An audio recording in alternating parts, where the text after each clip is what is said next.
Hai Indo People! Pernah nggak sih kalian mengalami kesulitan untuk meningkatkan angka penjualan produk? Di video kali ini, aku Erika akan kasih tahu kalian strategi pemasaran produk yang paling efektif. So, stay tune ya!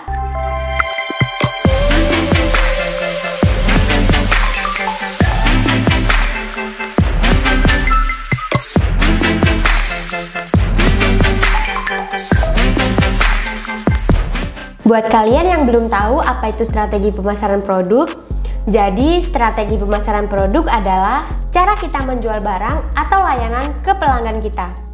Ini seperti rencana besar untuk membuat orang tahu, suka, dan membeli produk atau layanan kita. Melalui strategi ini, kalian bisa memperkenalkan produk ke pasar dan menjelaskan manfaat, kelebihan, serta nilai plus dari produk kalian ke konsumen. Dengan cara ini, perusahaan dapat menciptakan kesan positif sehingga menarik minat calon konsumen. Aku kasih tahu satu contoh brand yang pastinya udah familiar banget nih buat kalian, yaitu Apple. Tim pemasaran dari Apple sukses membuat produk mereka terlihat mewah dan premium. Mulai dari desain, fitur, hingga strategi pemasarannya. Alhasil, dengan memakai gadget dengan lambang Apple digigit pun sudah menjadi semacam prestis tersendiri bagi pengguna. Tapi yang bakal aku bahas di sini bukan brandingnya ya, melainkan pemasaran produknya. Marketing ala Apple ini juga bisa kalian terapkan di perusahaan maupun bisnis kalian loh. Namanya anchoring effect. Anchoring effect sendiri merupakan bentuk bias kognitif yang dapat menyebabkan orang berfokus pada referensi pertama yang diberikan kepada mereka ketika membuat keputusan. Ini dilakukan penjual supaya dapat mempengaruhi persepsi pembeli terhadap produk yang sedang mereka jual agar terlihat lebih murah.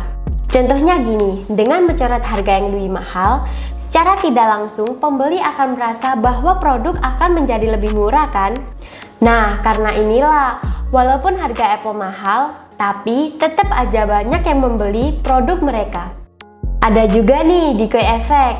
Ini merupakan strategi pemasaran dengan menetapkan harga umpan yang bertujuan untuk memandu calon pelanggan menuju produk tertentu dengan menghadirkan pilihan yang lebih rendah. Sehingga pelanggan dapat membandingkan opsi umpan dengan opsi yang mahal.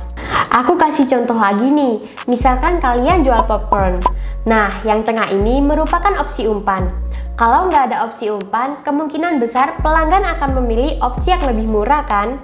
Tapi dengan opsi umpan, pelanggan jadi mempertimbangkan beli yang ukuran sedang, apa yang ukuran besar ya?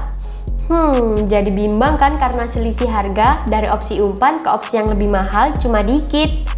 Pasti mending beli yang besar aja kan? Oke, itu tadi beberapa strategi marketing yang seringkali kita temui ya Indo People. Dan tentunya ada banyak sekali strategi marketing lainnya. Strategi pemasaran produk sendiri adalah hal yang krusial dalam bisnis. Tapi ada beberapa bisnis justru memilih memikirkan cara memasarkan produk sambil berjalan. Bahkan ada juga yang memilih untuk mengikuti strategi yang dimiliki kompetitor bisnis. Cara-cara ini bisa membahayakan bisnis loh Indo People. Karena bisnis kalian bisa dianggap nggak original, abal-abal, dan nggak punya nilai plus. Terus, apa aja sih strategi pemasaran produk yang efektif untuk bisnis? Langkah pertama adalah mengenal pelanggan melalui riset pasar. Meski harus melalui proses kompleks yang memakan banyak waktu, karena di tahap ini kalian harus mempelajari data, tren, analisis perilaku konsumen, dan studi kasus. Tapi kalau kalian berhasil melakukan riset pasar dengan baik, maka penyusunan strategi pemasaran produk sampai proses mempromosikan produk akan berjalan dengan mudah. Jangan lupa untuk mengamati langkah pesaing. Kalian gak mau kan tersingkir dari persaingan dan kehilangan pelanggan karena persaingan. Itulah kenapa mengamati langkah kompetitor termasuk langkah penting dalam mengembangkan strategi. Setelah mengidentifikasi siapa nih pesaing kalian, langkah berikutnya adalah mengumpulkan informasi tentang mereka, termasuk produk atau jasa yang ditawarkan, harga dan kampanye yang dilakukan. Selanjutnya, barulah kalian bisa membandingkan kekuatan dan kelemahan brand kalian dengan pesaing kalian. Terus gunakan hasil analisis kalian untuk mengembangkan strategi pemasaran produk yang efektif. Strategi yang ketiga adalah menentukan tujuan pemasaran. Pada titik ini, yang perlu diingat adalah tujuan pemasaran harus jelas dan terukur, sehingga kemajuannya dapat dipantau dan dievaluasi. Misalnya, daripada menetapkan tujuan umum untuk meningkatkan penjualan produk, coba deh buat tujuan yang lebih spesifik, kayak meningkatkan penjualan produk sebesar 10% dalam 2 bulan ke depan.